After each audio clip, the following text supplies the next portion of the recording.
സ്മൃതി, ഇനി നാളെ കുട്ടിക്കലാശമാണ്. 24 മണിക്കൂർ മാത്രം ബാക്കി. നാളെ ഈ സമയമാകുമ്പോഴേക്കും നിശബ്ദ പ്രചരണത്തിലേക്ക് കാര്യങ്ങൾ കടക്കും. അപ്പോഴും നെഞ്ചിടിപ്പുണ്ടാവും. മറ്റന്നാൾ വൈകുന്നേരം 5 മണിവരെ പോളിംഗ് അവസാനിക്കുന്നതുവരെ നെഞ്ചിടിപ്പുണ്ടാകുമെന്ന് ഉറപ്പാണ് മുന്നണികൾക്ക്.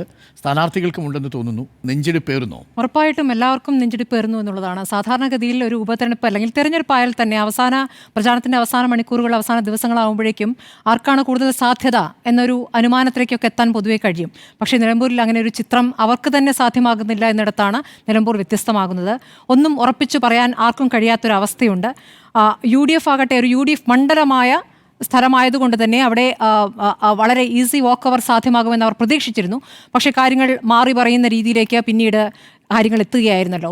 അൻവർ ആദ്യം കൊണ്ടുവന്ന വിഷയത്തിൽ നിന്നും അൻവർ പിന്നീട് എത്തിയ വിഷയം എന്നുള്ളതും അൻവർ 2 മുന്നണിയിൽ നിന്നും വോട്ട് പിടിക്കുമോ, അഥവാ ഒരു മുന്നണിയിലെ വോട്ട് മാത്രമാണോ പോവുക, അൻവർ ആകുമോ ഇക്കാര്യത്തിൽ അവിടെ നിലമ്പൂരിൽ വിധി നിർണ്ണയിക്കുക എന്ന ചോദ്യം അവിടെ നിൽക്കുന്നു. ആ രൂപത്തിൽ ആ കാര്യങ്ങൾ മാറി. മാത്രമല്ല, ഇപ്പോൾ ജമാഅത്തെ ഇസ്ലാമി എന്നൊരു വിഷയത്തിലേക്ക് കറങ്ങിത്തിരിഞ്ഞ് അതിൽ മാത്രം ഊന്നിക്കാൻ CPM-ന് കഴിഞ്ഞു എന്നുള്ളത് CPM-ന്റെ ഒരു നേട്ടമായി കരുതേണ്ടി വരും. ഈ തെരഞ്ഞെടുപ്പിൽ സ്വരാജ് എന്ന സ്ഥാനാർത്ഥിയെ CPM നിർത്തുമെന്ന് ആരും പ്രതീക്ഷിച്ചിരുന്നില്ല. സാധാരണഗതിയിൽ അങ്ങനെയല്ലല്ലോ സംഭവിക്കാറ്. പക്ഷേ ഒരു CPM സംസ്ഥാന സെക്രട്ടേറിയറ്റ് അംഗത്തെ തന്നെ നിർത്തിക്കൊണ്ട് ഈ തെരഞ്ഞെടുപ്പിൽ നല്ല മത്സരം കാഴ്ചവെക്കുന്നു എന്നൊരു നിലപാടുമായി CPM എത്തുന്നു. അത് അൻവർ എന്ത് നിലപാടെടുക്കുന്നു എന്ന് കാത്തുനിന്നതിന് ശേഷമാണ് അങ്ങനെ ഒരു സമീപനത്തിലേക്ക് CPM പോവുകയും ചെയ്തിരിക്കുന്നത്. ഇപ്പുറത്ത് സർക്കാർ വിരുദ്ധ വോട്ടുകൾ ഒന്നിച്ചല്ല എന്നുള്ളതാണ് ഏറ്റവും പ്രധാനപ്പെട്ട വിഷയം. സർക്കാർ വിരുദ്ധ വോട്ടുകൾ പലതായി ചിതറിപ്പോകുന്നു എന്നിടത്താണ് CPM-ന് ഒരു മേൽക്കൈ കിട്ടുമെന്നുള്ള ആത്മവിശ്വാസം അവർക്ക് കിട്ടുന്നത്. അതിനുള്ള ശ്രമമാണ് ഈ അവസാന നിമിഷം അവർ നടത്തിക്കൊണ്ടിരിക്കുന്നത്. ഞങ്ങളിവിടെ വികസനം മാത്രം പറയുന്നു എന്ന പ്രചാരണ ഘട്ടങ്ങളിൽ മാധ്യമങ്ങളോട് പറയുക. പക്ഷേ എല്ലാ സമയവും ജമാഅത്തെ ഇസ്ലാമി എന്ന അര വോട്ട് ശതമാനത്തിൽ പോലും ഒരു നിർണായക ശക്തിയാകാൻ കഴിയാത്ത ജമാഅത്തെ ഇസ്ലാമിയിലേക്ക് അത് ചുരുക്കുകയാണ്. ജമാഅത്തെ ഇസ്ലാമിക്ക് എത്ര സ്വാധീനമുണ്ടോ? വെൽഫെയർ പാർട്ടി അത്ര വലിയ പാർട്ടിയാണോ? അപ്പോൾ ഒട്ടും വലിപ്പമില്ലാത്തൊരു സംവിധാനത്തെ വലിയൊരു ശക്തിയായി അവതരിപ്പിച്ചുകൊണ്ട്, അല്ലെങ്കിൽ ഒരു വർഗീയ ശക്തി എന്ന രൂപത്തിൽ അതിനെ അവതരിപ്പിച്ചുകൊണ്ട് അവരിവിടെ കാര്യങ്ങൾ നിശ്ചയിക്കുന്നു എന്ന രൂപത്തിൽ പറയുമ്പോൾ അപ്പുറത്ത് UDF-ന് പിന്തുണ നൽകിക്കൊണ്ടിരിക്കുന്ന വോട്ടിൽ ഒരു ചോർത്തൽ നടത്താൻ കഴിയുമോ എന്നുള്ളതാണ് പ്രധാനപ്പെട്ട വിഷയമായി ഉന്നയിക്കുന്നത്. നമുക്ക് അല്പം പിന്നോട്ട് പോവുകയാണെങ്കിൽ നമുക്കറിയാവുന്നതാണ്, ലോക്സഭാ തെരഞ്ഞെടുപ്പിന് തൊട്ട് മുമ്പ് ലീഗുമായി ബന്ധപ്പെട്ട് ലീഗിനെ സ്വാഗതം ചെയ്യുന്ന പ്രതികരണങ്ങൾ CPM-ൽ നിന്നുണ്ടായിട്ടുണ്ട്. EP ജയരാജനിൽ നിന്നടക്കം ആ പ്രതികരണങ്ങൾ നമ്മൾ കണ്ടിട്ടുള്ളതാണ്. പിന്നീട് ലോക്സഭാ തെരഞ്ഞെടുപ്പ് വന്ന ഘട്ടത്തിൽ മുസ്ലിം ന്യൂനപക്ഷവുമായി ബന്ധപ്പെട്ട് കേന്ദ്ര സർക്കാർ എടുക്കുന്ന തെറ്റായ നടപടികൾക്കെതിരെ ഏറ്റവും ശക്തമായി ആദ്യം പ്രതികരിക്കുന്ന ഞങ്ങളാണെന്ന പ്രതീതി സൃഷ്ടിക്കാൻ CPM-ന് കഴിഞ്ഞിട്ടുണ്ട്. ആ രീതിയിൽ പ്രതികരണങ്ങൾ CPM നടത്തി, പ്രതിഷേധങ്ങൾ നടത്തി.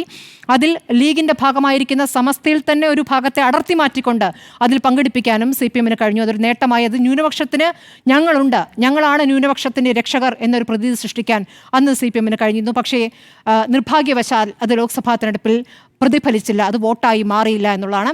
അവിടുന്ന് നിന്ന് തുടങ്ങുന്നു അടുത്ത നിലപാട്. അപ്പോൾ ന്യൂനപക്ഷ സ്നേഹികൾ എന്നതിൽ നിന്ന് മാറി നഷ്ടപ്പെട്ടു പോയ ഭൂരിപക്ഷ വോട്ട് തിരിച്ചു പിടിക്കുക എന്ന ഉദ്ദേശത്തിലേക്ക് CPM എത്തുന്നു. അവിടെ എത്തുമ്പോൾ ലീഗിനെ വേറെ രൂപത്തിൽ അവതരിപ്പിക്കുകയാണ്. അതായത് ലീഗ് എന്ന് പറയുന്നത് മുസ്ലിം ലീഗ് ഒരു വർഗീയ സംവിധാനമായി മാറുന്നു. അവരുടെ കാര്യങ്ങൾ തീരുമാനിക്കുന്ന പോലും ജമാഅത്തെ ഇസ്ലാമിയാണ് എന്ന രൂപത്തിൽ വ്യാഖ്യാനിക്കുന്നു. അത് ആവർത്തിച്ചു പറയുന്നു. ഇപ്പോഴും ലീഗുമായി ബന്ധപ്പെട്ട് അങ്ങനെ പ്രതികരണങ്ങൾ നടത്തുന്നു. അതിൽ ഭിന്നിപ്പുണ്ടാക്കുക എന്നുള്ളതാണ്. ജമാഅത്തെ ഇസ്ലാമിയെ പൊതുവെ മുസ്ലിം സംഘടനകളൊന്നും അംഗീകരിക്കുന്നില്ല. അപ്പോൾ അംഗീകരിക്കാത്തവരിൽ നിന്നും ഭിന്നിപ്പുണ്ടാക്കി വോട്ട് പിടിക്കുക എന്ന തന്ത്രമാണ് അവിടെ പ്രയോഗിക്കുന്നത്. ഇനി ജനകീയ വിഷയങ്ങൾ, ഏറ്റവും അധികം സർക്കാർ വിരുദ്ധ വിഷയങ്ങളുള്ള മണ്ഡലമാണ്. ഈ ഏറ്റവും വന്യജീവി ആക്രമണം നേരിടുന്ന മണ്ഡലമാണ്. ആ വിഷയം ശക്തമായി ഉന്നയിക്കാൻ, അത് വോട്ടാക്കി മാറ്റുവാൻ പ്രതിപക്ഷത്തിന് എത്രത്തോളം കഴിയുന്നുണ്ട്? അല്ലെങ്കിൽ പ്രചാരണ വിഷയങ്ങൾ നമ്മൾ കാണുന്നത് ഈ ബൈറ്റുകളാണ്. അതിലപ്പുറം ജനങ്ങളിലേക്ക് ഇറങ്ങിച്ചെന്ന് കുടുംബയോഗങ്ങളിലൊക്കെ നേതാക്കൾ പ്രസംഗിക്കുന്നുണ്ടാകും. എല്ലാ പാർട്ടിയിലെയും അവർ ഉന്നയിക്കുന്ന വിഷയങ്ങൾ എത്രത്തോളം സ്വാധീനം ചെലുത്തുന്നു എന്നുള്ളത് നമ്മളിലേക്ക് ആ രൂപത്തിൽ എത്തുന്നുണ്ടോ എന്ന് സംശയമുണ്ട്. കാരണം മൈക്കുകൾക്ക് മുന്നിൽ ബൈറ്റുകളായി വരുന്ന പ്രതികരണങ്ങളെല്ലാം തന്നെ വർഗീയമാണ് എന്നുള്ളതാണ്. അതിൽ നിലനിർത്തിക്കൊണ്ട് എങ്ങനെ ഭിന്നിപ്പുണ്ടാക്കാം എന്നുള്ളതാണ്. ഇതിൽ CPM-ന് വലിയ ഒരു പദ്ധതിയുണ്ട്. ഇത് നിലമ്പൂരിൽ ഒതുങ്ങുന്നതല്ല. ഇപ്പോൾ ഈ തെരഞ്ഞെടുപ്പിൽ ജയിച്ചാലും തോറ്റാലും LDF-നെ സംബന്ധിച്ച് വലിയ പ്രശ്നമില്ല. അത് സ്വരാജ് തോറ്റു, ശരി, അത് ഈ തെരഞ്ഞെടുപ്പിൽ തോറ്റു, അത് പോട്ടെ എന്ന നിലയിൽ അവിടെ നിൽക്കും. അത് ഒന്ന് പറഞ്ഞ് അത് അവസാനിക്കും. പക്ഷേ UDF-നെ സംബന്ധിച്ച് അങ്ങനെ ആയിരിക്കില്ല സ്ഥിതി. പല നേതാക്കളുടെയും കാര്യത്തിൽ, മുന്നണിയുടെ കാര്യത്തിൽ തന്നെ പല രൂപത്തിൽ ആ ചർച്ച മാറിയേക്കാനുള്ള സാധ്യത അവിടെ നിൽക്കുന്നു. ഇനി LDF-ൽ നിന്നും അടർത്തി മാറ്റാം എന്ന് ഇപ്പോൾ കരുതിയിരിക്കുന്ന പാർട്ടികളെ പോലും, അവരോട് പോലും ഇനി ചർച്ച നടത്താൻ പറ്റാത്ത ഒരു സാഹചര്യം കൂടി ഉണ്ടാകും എന്നുള്ളൊരു വിഷയം അവിടെ നിൽക്കുന്നു. അപ്പോൾ ആ നിരക്ക് UDF-നെ അത് ബാധിക്കും. അൻവറിനെ സംബന്ധിച്ചും ഏറ്റവും നിർണായകമാണ് തെരഞ്ഞെടുപ്പ്. താൻ ആരാണ്, തൻ്റെ ഇവിടുത്തെ പ്രാധാന്യം എന്താണ് എന്ന് നിശ്ചയിക്കുന്ന ഒരു തെരഞ്ഞെടുപ്പ് കൂടിയായി അൻവറിന് അത് മാറുകയാണ്. അപ്പോൾ CPM കുഴിച്ച കുഴിയിൽ ഒരു ഘട്ടം വരെ പ്രതിപക്ഷ നേതാവ് വീണു എന്നുള്ളൊരു പ്രശ്നം അവിടെ നിൽക്കുന്നു. ജനകീയ വിഷയങ്ങൾ എത്രത്തോളം ഉയർത്താൻ പറ്റി എന്നുള്ള വിഷയം അവിടെ നിൽക്കുന്നു. അപ്പോൾ ആ വിഷയങ്ങൾ അവിടെ ഉണ്ട് എന്നുള്ളത് അത് ജനങ്ങൾ എങ്ങനെ വോട്ടായി വിനിയോഗിക്കുന്നു എന്നുള്ളതാണ് പ്രധാനപ്പെട്ട വിഷയം. ഇതിൽ CPM കുഴിച്ച കുഴി എന്ന് പറഞ്ഞത് എനിക്ക് മനസ്സിലായില്ല. ഈ ജമാഅത്തെ ഇസ്ലാമി ആവർത്തിച്ച് പറയുമ്പോൾ അതിന് മറുപടി പറഞ്ഞു പോവുകയാണ്. അപ്പോഴെന്താണ് സർക്കാർ വിരുദ്ധ വിഷയങ്ങൾ അവിടെ ഉന്നയിക്കാൻ പറ്റുന്നില്ല. ആ സമയം പോലും ജമാഅത്തേക്ക് മറുപടി പറഞ്ഞു പോവുകയാണ്. അങ്ങനെയാണ്. CPM അല്ലല്ലോ മണ്ഡലത്തിൽ ഉയർത്തുന്നത്.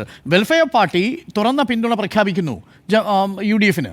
അപ്പോൾ അതിനോട് നമ്മളാ ചോദിക്കുന്നത്, റിപ്പോർട്ടറിന്റെ പ്രതിനിധിയെ ചോദിക്കുന്നത്. ആ ചോദ്യത്തിന് മറുപടി പറയുമ്പോൾ ഇന്നേ വരെ കേരളം കണ്ടിട്ടില്ലാത്ത മറുപടിയല്ലേ VD സതീശൻ നൽകിയത്? ആയിക്കോട്ടെ, VD സതീശന്റെ മറുപടി അബദ്ധമായിരുന്നു പോയെന്ന് നമ്മൾ കഴിഞ്ഞ ദിവസം ചർച്ച ചെയ്തല്ലേ. എന്നും പറയേണ്ട കാര്യമില്ല. എങ്ങനെ കുഴിക്കുന്നത് ആ കുഴി? അത് VD സതീശൻ എങ്ങനെയാ? VD സതീശൻ പറഞ്ഞതിൽ നിന്നും പിന്നീട് അങ്ങോട്ടുള്ള ദിവസങ്ങളിലെല്ലാം അവിടത്തെ നാടുമായി ബന്ധപ്പെട്ട വിഷയങ്ങളിലേക്ക് കടക്കാതെ ജമാഅത്തെ ഇസ്ലാമി എന്ന ചെറിയ സംവിധാനം, എത്ര വോട്ടുണ്ടവർക്ക്, 4000 വോട്ടാണോ അവിടെ എല്ലാം നിർണ്ണയിക്കുന്നത്? അല്ലല്ലോ. പിന്നെ VD സതീശൻ അങ്ങനെ നിലപാടെടുത്തു? അല്ല, VD സതീശന്റെ നിലപാടെടുത്തത് VD സതീശനോട് ചോദിക്കും. ഞാൻ പറയുന്നത് ഇത്രയേ ഉള്ളൂ, ആ കുഴിയിലാണ് വീണത്. അതിന് മറുപടി പറഞ്ഞു പോവുകയാണ്. ഇന്നും MV ഗോവിന്ദൻ ആ വിഷയം ഉന്നയിക്കുന്നു. ഇന്നും രമേശ് ചെന്നിത്തലയ്ക്ക് അതിൽ മറുപടി പറയേണ്ടി വരുന്നു. അപ്പോൾ അവിടുത്തെ മറ്റ് പ്രശ്നങ്ങളിലേക്ക് കിടക്കാൻ പറ്റും. സർക്കാർ വിരുദ്ധ വിഷയങ്ങൾ ഉന്നയിക്കാൻ പറ്റാത്ത വിധത്തിൽ ഇതിന് മറുപടി പറയാനേ അവർക്ക് സമയമില്ലേ? VD സതീശൻ സ്വയം VD സതീശൻ സ്വയം കുഴിച്ച കുഴിയിൽ വീണു എന്ന് പറയാതെ CPM കുഴിച്ച കുഴിയിൽ VD സതീശൻ വീണു എന്ന് പറയുന്നത് എങ്ങനെയാ?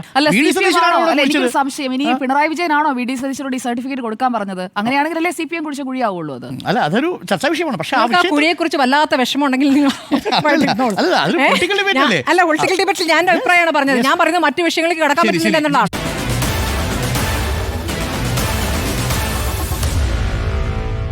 Meet the editors.